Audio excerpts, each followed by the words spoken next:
মার্কাজুল হুফাজ international মাদ্রাসার খতমে কোরআন ও দোয়া মাহফিল অনুষ্ঠিত।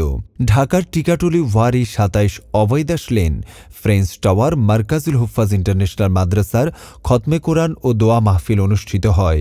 আন্তর্জাতিক হাফিজ গড়ার কারিগর হাফিজ মাওলানা কারি সালামতুল্লাহ সভাপতিত্বে প্রধান অতিথি হিসেবে উপস্থিত ছিলেন তিলপাপাড়া মদিনাতুল উলুম মাদ্রাসার শাইখুল হাদিস হজরত মাওলানা তাজুল ইসলাম আশরাফি দামাত বারাকাতুহুম। বিশেষ অতিথি হিসেবে উপস্থিত ছিলেন ড্যামরা ইসলামিয়া মহিলা মাদ্রাসার পরিচালক মাওলানা আব্দুর রশিদ দামাত বারাকাতুহুম, বাংলাদেশ খেলাফত মজলিসের সাংগঠনিক সম্পাদক হাফিজ মাওলানা এনামুল হক মুসা, আল আরব ইন্টারন্যাশনাল মাদ্রাসার পরিচালক হাফিজ মাওলানা বোরহানউদ্দিন আল আজিজি সহ আলোচনা করেন দেশ বরেণ্য উলামায়ে কিরাম। আল্লাহকে ভয় করতে হবে, আল্লাহকে ভয় করতে হবে।